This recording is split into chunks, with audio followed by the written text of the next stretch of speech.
Hi guys, నేను ఇవాళ ఈ బ్రౌన్ కలర్ చెనాతో కర్రీ చేస్తున్నాను అనమాట. ఇది మనకి చపాతీలో గానీ, పూరీలో గానీ, రైస్ తో తినొచ్చు అండ్ జొన్న రొట్టెలతో కూడా తినొచ్చు అనమాట. రాజ్మా గానీ, కాబూలీ చెనా గానీ ఏదైనా కూడా 10 days కి ఒకసారి తినాలన్నమాట. ఇది హెల్త్ కి చాలా మంచిది. సో దానికోసం నేను వీటిని అయితే ఒక 12 hours అయితే నానబెట్టుకున్నాను అనమాట. నానబెట్టుకున్న తర్వాత వీటిని కర్రీ చేసుకుందాం. నేను ఒక కుక్కర్ని అయితే పెట్టేసుకున్నాను అనమాట చోలే కర్రీ చేసుకోవడానికి. గ్యాస్ ఆన్ చేసుకుందాం. ఇది కుక్కర్ లోనే చేసుకోవాలి. కుక్కర్ లో చేసుకుంటేనే అవి మెత్తగా ఉడుకుతాయి అన్నమాట. కుక్కర్ హీట్ ఎక్కిన తర్వాత ఇందులో ఒక 2 spoons ఆయిల్ అయితే వేసుకుందాం.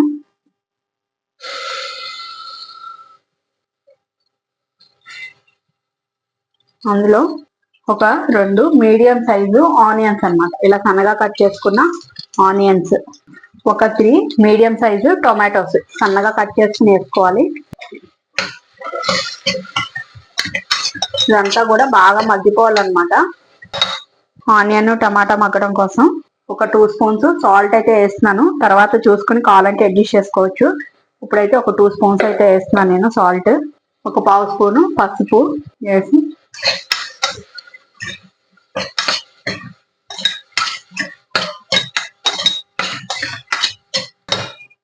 టమాటా ఆనియన్ అన్నది బాగా మగ్గిపోయింది అనమాట. ఇప్పుడు ఒక 2 spoons, పెద్ద స్పూన్ అయితే ఒక స్పూన్ మసాలా పేస్ట్ ఉంటుంది కదా, నేను ఇంట్లో చేస్తాను, అదైతే వేస్తున్నాను.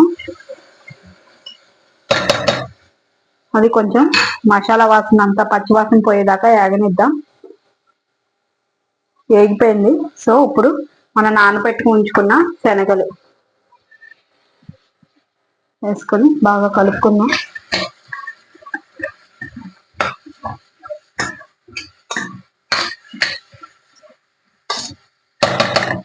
ఈ విధంగా కలిపేసుకున్న తర్వాత ఒక 2 spoons కారం,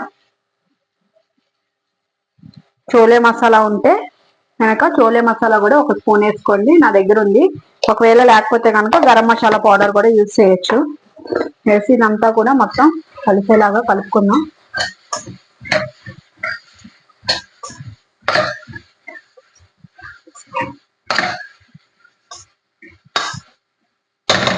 కొంచెం ఆ మసాలాతో అలా మగ్గనిద్దాం. వాటిని మసాలా మొత్తం కూడా ఈ విధంగా పట్టేసింది. ఇప్పుడు ఇది బాయిల్ చేయడానికి సరిపడా వాటర్ని అయితే పోసుకుందాం. నేను ఒక 1 glass వాటర్ అయితే పోస్తున్నాను. వాటర్ అన్నది ఈ విధంగా ఉంటే శనగలు అన్నది నీట్ గా మంచిగా కుక్ అయిపోతాయి అనమాట. ఇప్పుడైతే మనం కుక్కర్ మూత పెట్టేసుకుందాం. పెట్టేసుకుని ఒక 5 whistles వచ్చే వరకు దీన్ని కనుక ఉడకనిస్తే శనగలు అన్నది బాగా కుక్ అయిపోతాయి అనమాట. 5 whistles అయితే వచ్చినాయి. నేను గ్యాస్ అయితే ఆఫ్ చేసేసుకుంటున్నాను. విజిల్ అయితే దిగిపోయింది, చూసుకుందాం.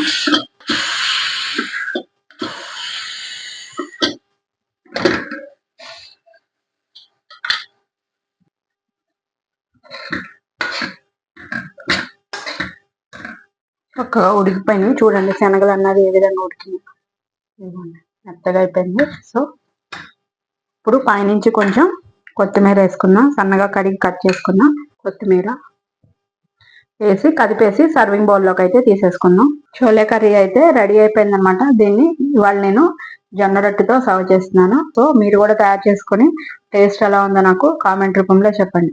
మీరు ఫస్ట్ టైం కనుక నా ఛానల్ చూస్తున్నట్టయితే సబ్స్క్రైబ్ చేసుకోండి. బెల్ బటన్ ప్రెస్ చేయడం అయితే మర్చిపోకండి ఫ్యూచర్ వీడియోస్ కోసం. Thank you guys.